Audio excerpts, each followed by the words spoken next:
हाँ जी, वो गेट बंद कर देना सर। पहली क्लास आपकी डेली इंग्लिश की रहेगी कुछ दिन। तो टेंस का टॉपिक हम कर रहे थे। मोस्ट ऑफ जो बच्चे पुराने हैं उनका टेंस का टॉपिक हो चुका है, जो बच्चे नए हैं दोबारा से रिवीजन हो जाएगी। एक बार जहां पे हमने छोड़ा था उसको आगे कंटिन्यू कर रहे हैं, ठीक है। तो उस कंटिन्यूटी के अकॉर्डिंग हमारा जो नेक्स्ट टेंस था पास्ट परफेक्ट, ये एक मेन टेंस है जो पेपर के अंदर 99% कंफर्म किया जाता है, पूछा जाता है, एरर के साथ पूछा जाता है। इसका मीनिंग क्या है, कैसे इसको पेपर में आपसे पूछा जाएगा, कौन सा एरर दिया जाएगा या कौन सा इसमें डाउट रखा जाएगा, इस टेंस को करना सबसे ज्यादा इंपॉर्टेंट माना जाता है, ठीक है। तो उसी के रिगार्डिंग मैं सारी पीडीएफ लेके आया हूं और उस पीडीएफ के अंदर A to Z जो जो एरर पेपर के अंदर आया हुआ है या जो जो सेंटेंस पेपर में आए हुए हैं वही चीजें उसके ऊपर हम डिस्कस करेंगे और उसी टॉपिक के ऊपर उसको करने की कोशिश करेंगे। सबसे पहले ये देख लीजिए पास्ट परफेक्ट। पास्ट परफेक्ट क्या चीज होता है?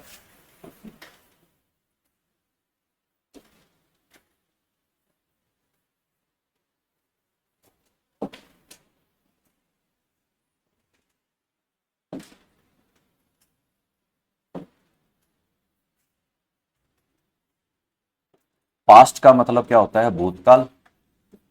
एक बार इसको थोड़ा बिल्कुल आराम से समझें। कोई काम ऐसा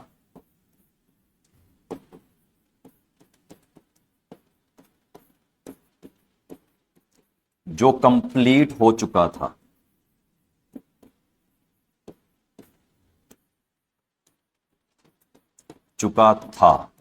ये इसकी निशानी है।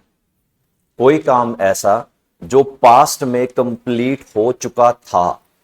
अगर हम प्रेजेंट परफेक्ट की बात करें तो प्रेजेंट परफेक्ट में क्या है? कोई काम ऐसा जो प्रेजेंट में कंप्लीट हो चुका है, इसमें था। अब जब था आ गया, है के लिए हम यूज करते हैं हैज, हैव प्लस वर्ब की थर्ड फॉर्म, ये प्रेजेंट में यूज करते हैं। पास्ट के अंदर सभी सब्जेक्ट के साथ हम हैड प्लस वर्ब की थर्ड फॉर्म का यूज करेंगे। पास्ट के अंदर सभी सब्जेक्ट के साथ क्या लगेगा? हैड प्लस वर्ब की थर्ड काम। कभी कभार आपने ये सुना होगा कि उसके आने से पहले ये काम हो चुका था। जब आप क्लास के अंदर थे, 12th क्लास के अंदर या 10th क्लास के अंदर, आपको टीचर ने ये बात बताई थी कि मरीज के आने, डॉक्टर के आने से पहले मरीज मर चुका था।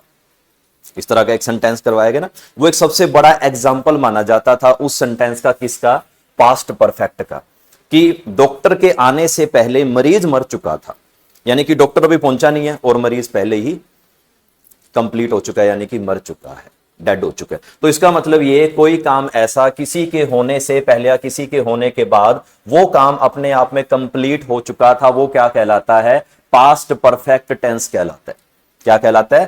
Past perfect tense. Past perfect tense यानी कि कोई काम ऐसा जो भूतकाल में यानी कि बीते हुए समय में कंप्लीट हो चुका था, हो चुका था। यह सबसे बड़ी इसकी सिंबल है कि काम कंप्लीट हो चुका था। एक सबसे पहले इसके अंदर ये देखें कि सेंटेंस हमारे पास आता किस तरह से है। ऊपर वाला जो सेंटेंस दिया हुआ है वो सेंटेंस ये दिया हुआ है कि उसमें एरर है। एरर का मतलब आई सा हिम। इसमें दो वर्ड यूज किए जाते हैं, एक बिफोर और एक आफ्टर। बिफोर आ रहा है, आफ्टर आ रहा है। ये दो वर्ड आप में आपसे कंफर्म किए जाते हैं। बिफोर का मतलब होता है से पहले या के पहले, और आफ्टर का मतलब उसके बाद या के बाद, ये होता है ना। तो बिफोर और आफ्टर कहता है कि I saw him before he stop his car. क्या हिंदी बनती है इसकी वैसे? I saw him before he stopped his car.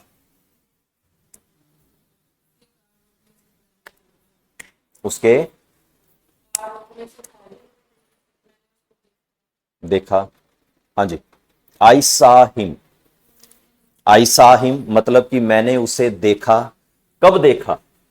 Before he stop his car, यानी कि उसने अपनी कार रोकने से पहले मैंने उसे देखा। यही है, यानी कि काम कंप्लीट हो चुका है, यानी कि उसके वो काम करने से पहले मैंने वो काम कंप्लीट कर लिया।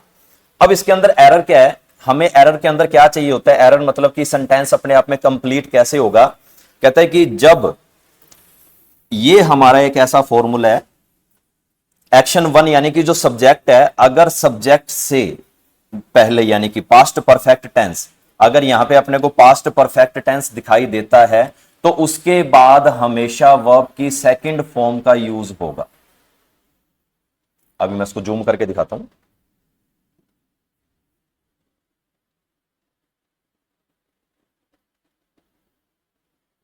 एक बार ध्यान से देखें, क्या I saw him before he stop his car, अब यहां पे वर्ब की सेकंड फॉर्म है वर्ब की सेकंड फॉर्म है, उसके बाद यहां पे बिफोर यूज हो रहा है, उसके बाद फिर से यहां पे वर्ब की सेकंड फॉर्म है ना, यानी कि यहां भी वर्ब की सेकंड फॉर्म आ रही है और यहां भी वर्ब की सेकंड फॉर्म आ रही है।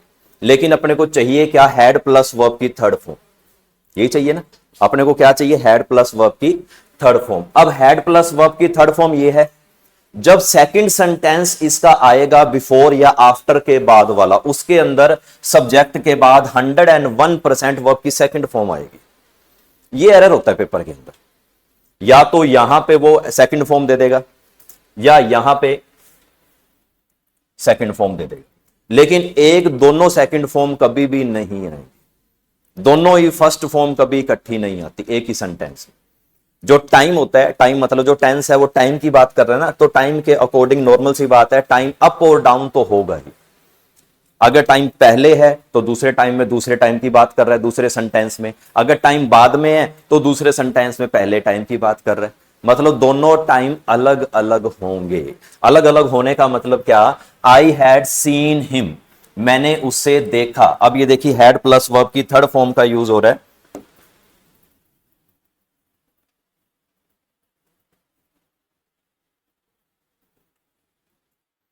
हैड प्लस वर्ब की थर्ड फॉर्म, ये रहा। उसके बाद जब ये सेंटेंस यहां पे कंप्लीट हो जाता है, जब आफ्टर और बिफोर होगा, उसके बाद यहां पे सब्जेक्ट के बाद 101% वर्ब की सेकंड फॉर्म लगानी है। और ये एरर में आईएनजी दे सकता है, या एरर के अंदर यहां फर्स्ट फॉर्म दे सकता है, या हैड प्लस ये यहां पे आ गया और यहां हैव दे सकता है। मतलब जो फॉर्मूला है, जो रूल है, वो इस बात को कहता है कि पेपर के अंदर जो आपका एरर आएगा इससे रिलेटेड ही आएगा। इससे अभी जस्ट मैं इसको क्लियर करूंगा, आपके सारे डाउट ये क्लियर हो जाएंगे। और पहला एरर इसमें यही आ रहा है कि अगर यहां पे हैड प्लस वर्ब की थर्ड फॉर्म है तो यहां पर सेकंड फॉर्म पक्का है। Before he understand anything the Rober flat, इसकी क्या हिंदी हो सकती है, बिफोर ही अंडरस्टैंड, इससे पहले वो कुछ समझे, वेरी गुड। और चोर क्या हो चुका था, रोबर क्या हो चुका था। अब बिफोर यहां भी आ गया। अब अगर बात करें बिफोर के बाद कौन सा सेंटेंस हो सकता है, मतलब कि इसने बोला है कि बिफोर के बाद, और ये क्लियर है कि बिफोर के बाद अपने को क्या मिलेगा, वर्ब की सेकंड फॉर्म मिलेगी और उसके बाद हैड प्लस वर्ब की थर्ड फॉर्म मिलेगी। मतलब दोनों जो भी सेंटेंस आपके सामने आ गया ना, उस सेंटेंस में ये समझ लेना कि दो फॉर्मूला लगाना है, कौन सा, एक हैड प्लस वर्ब की थर्ड फॉर्म और एक वर्ब की सेकंड फॉर्म, क्योंकि उसके होने से पहले ऐसे काम हो चुका था। अब इसके होने से पहले यानी कि बिफोर ही अंडरस्टैंड, अब ये जो अंडरस्टैंड यानी कि अंडरस्टूड है वर्ब की सेकंड फॉर्म, और उसके बाद क्या मिलेगा, हैड प्लस वर्ब की third form, second sentence. I met him after I finish my work, इसमें वर्ब की फर्स्ट फॉर्म कौन सी है और सेकंड फॉर्म कौन सी है,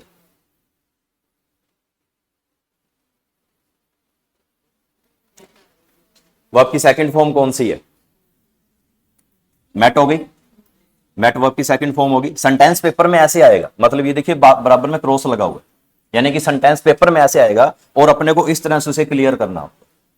मेट वर्ब की सेकंड फॉर्म होगी आई मेट हिम आफ्टर, उसके बाद हैड प्लस वर्ब की थर्ड फॉर्म, और इसमें हैड नहीं है, नहीं है ना हैड, तो हमने हैड लगा के सेंटेंस को कंप्लीट कर दिया। अब दूसरा सबसे बड़ा एरर आपके टीजीटी, पीजीटी, पीआरटी, कोई भी बच्चा पेपर देता है एस्टेट का, 101% ये एरर आएगा। 101%। कोई भी पेपर उठा के देख लेना। Bye the time, bye the time को आप क्या समझते हो? What is the meaning of bye the time? Bye the time, English के अंदर मोस्ट ऑफ सेंटेंस यूज कर लेते हैं हम bye the time. Bye the time बोल देते हैं कि बाय द टाइम ऐसा हुआ तो,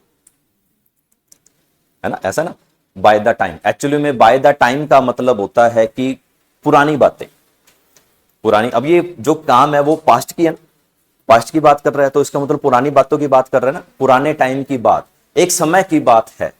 बाय द टाइम ऐसे बोलते हैं ना, एक समय की बात है। एक समय का मतलब बाय द टाइम, एक टाइम की बात है, 2 महीने, 4 महीने, 6 महीने, साल, 2 साल की पहले की बात है। जब इस तरह की बात को रिप्रेजेंट किया जाता है तो उसके लिए bye the time word use किया जाता है। ये अपने आप में एक फ्रेज कहलाती है।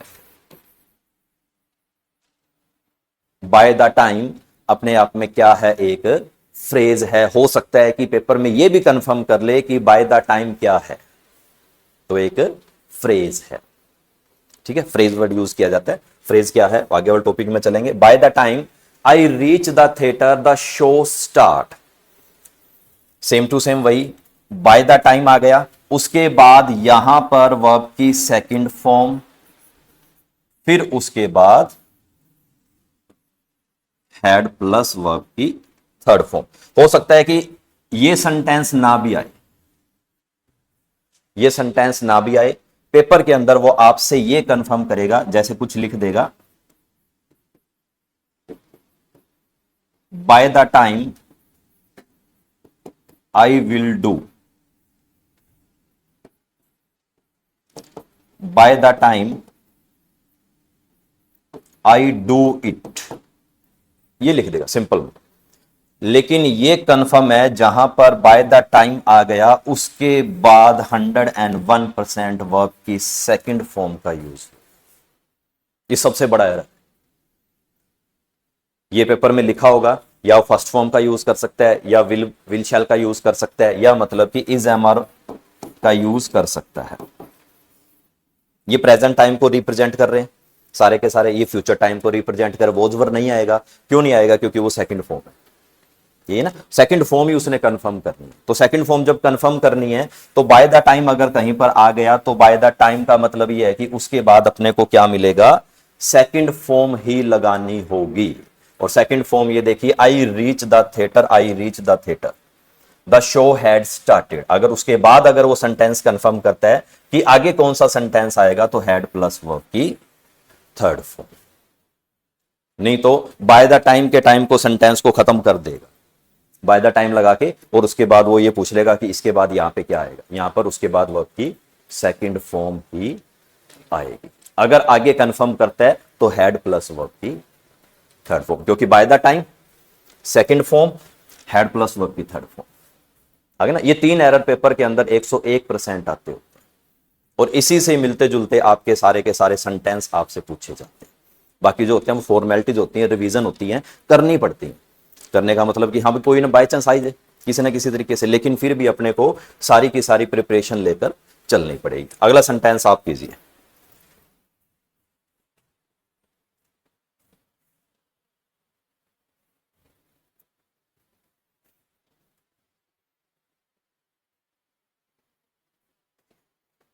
बोला ना सर, कट ही जाता है सीधा ये।